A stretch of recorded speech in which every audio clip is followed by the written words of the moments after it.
Welcome to the Sixcast, a podcast where we discuss real-world strategies, tips, and stories that provide helpful insights for your digital transformation experience. Welcome back to another episode of Sixcast with Anesu Machoko from MetaDigital Tech, Verna Kalwansha, and Kithmini Palihapatia. Today we're going to talk about how we handled the pandemic, the Schulich School of Business, schools that give back, funds and hiring, and some other really interesting things about entrepreneurship. Now, Anesu, it looks like that.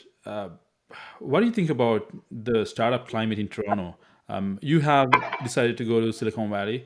I kind of get why you did that, why you did what you did. Just tell me what does it look like in Toronto, and why you had to go to the States? Oh, I think Toronto is not. I wouldn't consider it a very innovative city. I went when I lived in San Fran. San Fran is half the size of Toronto. It's like 500,000 people, right? It's Right. not really a big city, but every night I would see there are 15, 20 events that are happening where people are pitching, money is exchanging hands, and I don't think we have a similar climate here. Um, Secondly, I think you know there's also to be an entrepreneur, you have to have it wired differently. You have to be willing to take some pain. You have to be willing, and I think culturally here, uh, you know, I think there's people want a very Risk averse. normal, yeah, risk averse life. I go to my cottage in the summer, Yeah. kind of thing. Yeah. And I find that translates. So even in companies, right? It was different. When I went to San Fran, that's like you learn the art of really knowing that if you don't have a product that is the best in the world, Right. you are not going to succeed. You learn that you have to be very good. You have to have good political skills, Right. understand what motivates people. Right. You have to be able to have confidence not only in what you are doing. There's a certain, it felt like when I went there, I grew up as a businessman, right? Right. I knew how to communicate with the audience. I saw other people that were supporting us. When you're seeing people that I saw Jack Dorsey almost every day because the guy that invested in us also invested in Jack Dorsey. So when you see the way these guys operate and the intensity that they have and the focus to detail, um, I think that comes from a different climate. It doesn't mean that it doesn't happen, but I think the best route to start having innovation in a place like Ontario or Toronto, and this is something that if we become successful, I would want to do as well, is have successful alumni starting to build investment funds in universities because that's where innovation thrives, right? Very few people, once they get out of the university sector, now they are working, they have a girlfriend, their mom is, they need to pay bills and everything. Hard to leave your job at 26, 27, right? And say, hey, babe, I'm quitting. I've got this dream that I wanted to do for 3 years. Maybe I might not have anything, Right. right? So you see the risk, now you have a car and everything is expensive. So I felt like if we were at Schulich, when we were an MBA student, the best way to support innovation is have, someone create a $5-10 million fund, right? Where people with the best ideas come in and they get $50,000 to start their company. You Right. do not need to give them 100 because they are going to learn a lot in managing that $50,000 or $25,000 that they are going to take their company to the next level. Yeah. So I think that's I would love to see more universities really having investment arms in businesses that can support kids And in and fact, youth that they come. can have. They can have. I mean, you're raising a great point, Daniel. So because the universities in Toronto, especially MBA schools, they are highly ranked. They charge enough money. They have strong alumni, and it is it is the market wise the strength they're strong, but it is just the lack of maybe lack of willing to take a little bit of chance, nature, the risk averse nature. I know even like they have a couple of programs, startups night and whatnot. They're trying their best, but I think it's not enough. It's not enough. I think it's a matter of mentorship, right? It's different when you're working academically and you're doing things that are theoretically, but then when you actually want to apply yourself, the application is hard. And to be honest with you, especially in terms of if you're looking at different types of demographics of people, like the target of who you're identifying with women, it's even harder because you even more so you need a mentorship. And I can speak on that very very in depth. Like, it was very difficult for me to find a female mentor, and so I was always working with men, but there's a different style when you're working with a man, and it's not better or worse. It's just a different style. And the direction is very different. And at the end of the day, women lead in a much more empathetic way. And when we talk about empathetic leadership and how to develop that into a startup or how to develop that into business, how to ingrain those values into business, I think we're still learning how to do that. And if there was more of a program for me, for example, where there was a mentorship or there was strategic direction and there was an ability to do that, like a fund, what you're saying makes so much sense, but also to create more of a really applied blueprint plan of how to get there, the guidance to get there, the mentorship to keep touch points. So I think what you're saying is super valuable because it hits home to me as well. There's a stopgap, and this risk averseness year after year, it gets larger and wider. It gets higher and higher. It increases. The risk averseness is definitely a thing. After you leave school, you lose that momentum, and then you have bills, you have children, you have mortgage, and then you become safer and safer and safer and safer in your model, in your values, in the way that you execute, in your approach, in your communication. I'm like, the person that I was prior to being even a mother versus now is a completely different person. And so when you apply that into business, when you apply that into a professional world, that changes the way that you communicate, changes the way that you apply yourself, changes your hours, changes everything. It changes everything. And I think what you're saying about having those funds and having an investment and having somebody like be able to get you while you're still ready and willing to make those risks is humongous. I think that's a great I input also that think you that had there. we as Schulich alumni also that are in business have an opportunity to do this. Sometimes you always look up to government or look up to the university to do things. What I saw when I would go to Stanford or go to Berkeley, and you see all these alumni come back. And they come back with their own funds because guess what? If you have been successful, where are you going to get the best ideas?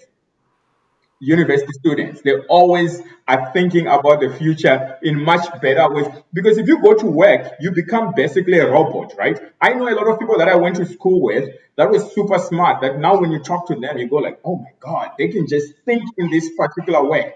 So I think there's an obligation. Yeah. It dwindles, the critical thinking and analysis, and that's exactly what Runa said that you were. And I was like, I can identify with Anesu, the way that you're describing him about being an inquiry based person and very curious and question based, because the questions are what leads to a lot of different solutions that could be translated into innovation. Yeah. And so, and yeah, solutions that are much greater, more impact, and have a bigger driving force. So yeah, totally. Everything you're saying, it's spot on. Unfortunately, actually, in Toronto, everyone knows in Canada, we are behind in innovation. We are behind in, of course, a strong economy, a great lifestyle, great work life. I don't know if it is there anymore, but no, overall, economically sound compared to any other country around the world, even in the But I think look at the way look. I have time. Don't worry. We can go past 45 minutes. So I have time. This yeah. is a good conversation. Okay. I thought let's go back and look at how we handled the pandemic, right?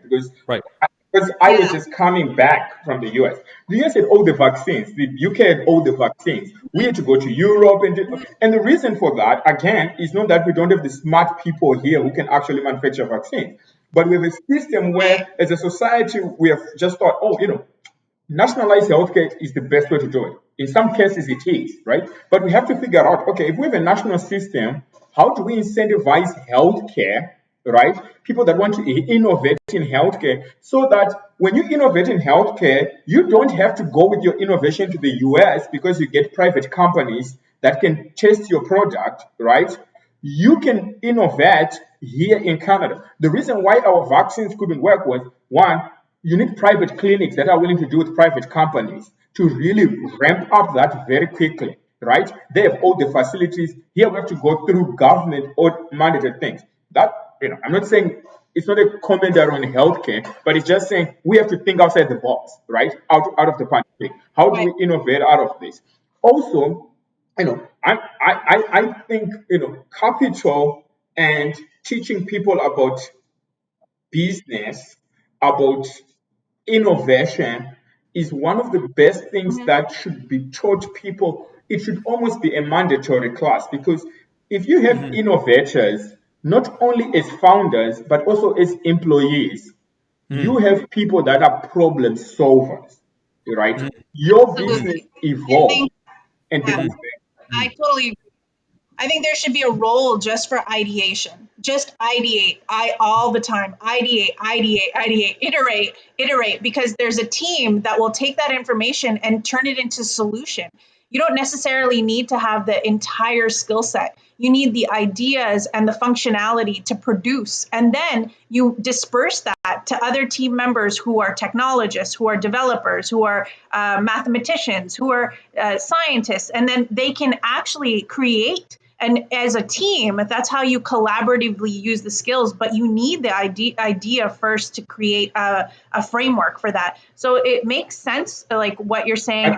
But also our CEOs as well. There's also our CEOs, right? Surely there's a bunch of business leaders in Yeah, finance, in all of this other stuff. It's important to have leaders that value innovation, that value competitive absolutely. greatness, right? Mhm. One of Yeah. the things, you go into a Stanford business class, man, they are learning Mhm. not just MBA stuff that we are learning, but they are doing case studies about Nike. They are doing case studies and not just like the whole story, and you understand how Mhm. competition and how determination to become great, if it actually is fostered in early years in university, continues through life. Because if you want to have the best product in the world, you're constantly looking for the best employees, you're constantly looking for outside Mhm. thinkers. And I would love to see Yeah. the Schulich MBA resemble more of an innovative structure than this is your fastest Yeah. way to go and work for BMO or for RBC. Like, okay, what are you going to do when you go to RBC?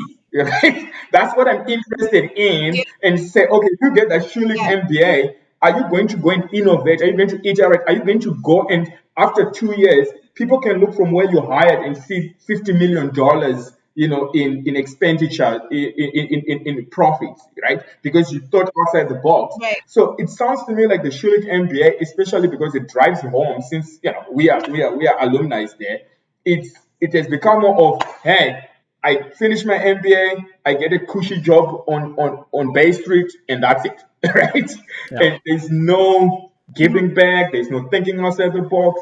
But I think we Mm. can change that. And one of the things we are looking to do is that as soon as we get some, consistent revenue, really consolidate a few clients, we would love to hire from Schulich, right? Directly from Schulich, right? Students, the best mathematicians, the best coders, the best business development, get them there and give them a culture of innovation. Look at the first Right. founders of PayPal, right? They started their own companies. So we should go back, hire from, and tell, hey guys, I'm an innovator. I want you to innovate. I want you to bring many clones of you working for us, right? As many as you can, right? So Right. yeah, it's a difficult person. Right.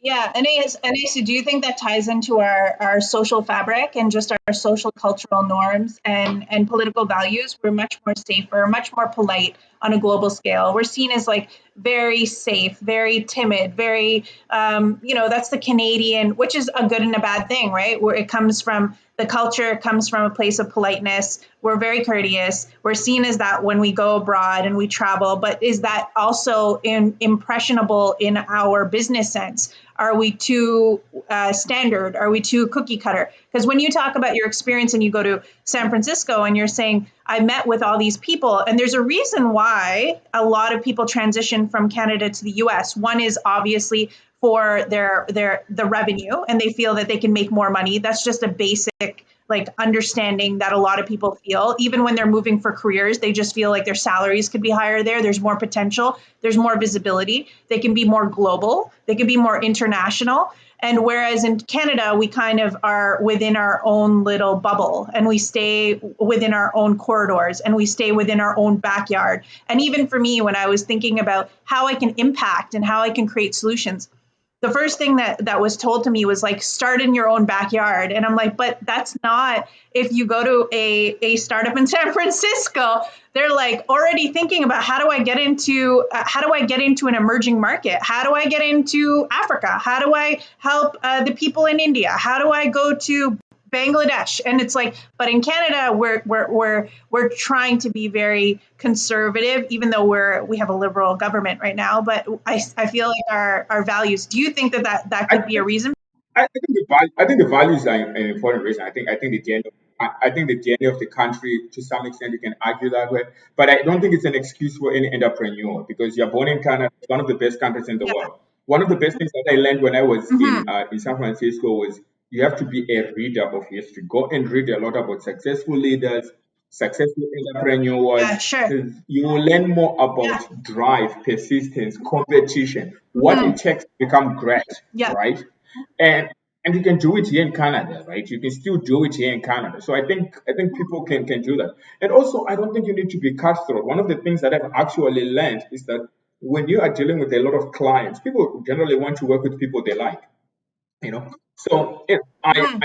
Yeah. I can be tough about the quality and the standard of the work, but I don't have to be Yeah. a douchebag and test everything, right? So, so I want because I want if you get more if the people because you're dealing with big companies, you want them to move around and help you out. You have to be courteous, you have to be Yeah. polite, you have to understand. If you send them a message, you have to trust them. Trust is a very important. You are never going to get a deal if you do not trust the other person on the Yeah. other side. You have to trust them fully. So I think you can have a little bit of both. You can come in Canada. Canada gives you a good bet. So, for example, you don't have to worry about having a lot of debt. So let's look at the advantages of Canada and the US because since you are bringing that topic, I don't know if it was one of your questions, but it sounds like an interesting topic, right? Since we are looking at how we can become great, right? So the average Canadian 18-year-old will go into university and probably when they graduate, they'll have $25,000 in debt. I don't know how much tuition is nowadays, but probably let's say Right. 40, right? The average person in the US might have $150,000, right? You don't have to worry about healthcare ever, right? As soon as you start working, you have to worry about healthcare. So there are other Yeah. advantages. Now, what are we doing? Yeah. Yeah, That's why we're here. yeah, That's why we're still what are we even doing here. with those advantages, Those- right? The key thing is what are we doing with those advantages? You have less debt when you're starting, right? So the key thing, as we were talking about, is getting these, you know, I want to see Shulik commit to an actual innovation center, right? An actual innovation center where entrepreneurs of today, tomorrow, yesterday, people who have retired can come in. CEOs are coming and giving mentors classes. It becomes accelerator accelerator exactly. programs It are a becomes huge thing. People that are in high school, even you can bring in and have these younger programs for budding entrepreneurs that are even younger than the university age. You can have a bridging program. Yes. So what we are planning to do ourselves is not just hiring. We have a fund that we have been talking to with our board that when we reach a certain level of revenue, we want to give about, let's say, a $500,000 fund. And I think that can become a big Mhm. fund because if you think about it, uh, you just need to get 20 ideas and you give them $25,000 each, Yeah. right?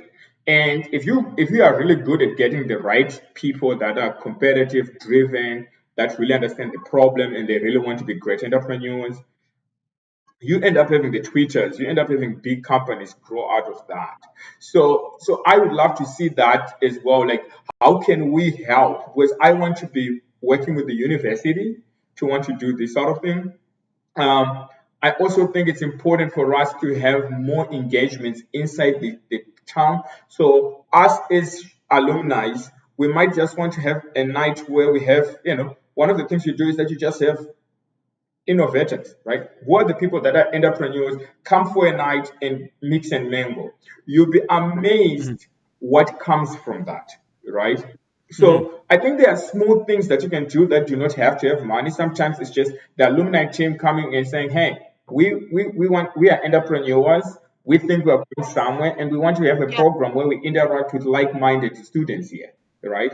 And I think that can take us now from having a pipeline of excellent people that you want to work for your organization, but also the leaders that can easily, take over the company when, at some point you want to do other interesting things in your life. And so we can go for hours with this discussion. Very interesting. Another thought-provoking conversation. I know. It's like the problem is, the funny thing about Waruna? Waruna talks to me today. If he talks like every day, then the podcast would have been like 45 minutes. So this is like me catching up as well with my guy here, right? So it's like I'm like, this is fun. Like, Yeah. I think we hit some really good points. The only advice that I would want to give to any person who is trying to do this, you should never give up. You should always be looking. Right. There's always an opportunity in every no that you get from any enterprise. And if you are always positive, you start your day positive. I run every morning, and that helps. Even if I have a bad day, that helps clear up. After I finish my first successful event in the morning, I'm looking forward to the day. So you are always looking for opportunities. Don't give up, and always look for another chance, and it will always come to you. That always. Great motivational speech that you gave. That's great. I live by it. I hope everyone does. Absolutely. Anesu, thank you very much for taking time off your busy schedule. It's been very thought-provoking, and it was a great conversation. A lot of thinking, a lot of insights. Thank you for your time, and thanks for your ideas. I'm pretty sure there's a lot for young entrepreneurs, whether young or not, the entrepreneurs to learn, or those who haven't started their journey. Learn from you, from what you have said. In fact, I think it is going to be helpful. Hopefully, someone from the Schulich or business school or School of Business, or even at Rotman or anyone else would listen to this. When you publish the podcast, let's send it out. We can just send it out to a lot of our Schulich alumni and be like, hey, for sure. something that we are doing. It's interesting. We're talking about entrepreneurship. Pass it around, and maybe we might find like-minded people. Yeah, and let's hope they will listen and they'll take some of the cues from this discussion, and hopefully, for our future entrepreneurs, there will be a lot more opportunities than what we have right now. A better startup, better innovation culture in Toronto. Again, thank you very much for your time, Anesu. It was. Thank you so much. This is fantastic. It's so much fun talking to you guys, and yes, I will keep you posted, and hopefully when everything moves along hopefully in the next few months, when we have more interesting stories, we'll get a chance to talk again, and maybe we have other experiences to share. But thank you very much, Waruna, and thank you so much, Kimit. It's very, very so nice to meet you. Thank you. Have a fantastic day. Okay, bye. Bye-bye. Have a great day. Thanks for listening to another episode of Sixcast, episode 3, where we're talking to Anesu Machoko, Warna Kulwansha, and Kithmini Palihapatia. We hope you tune in for the next episode. Thanks so much.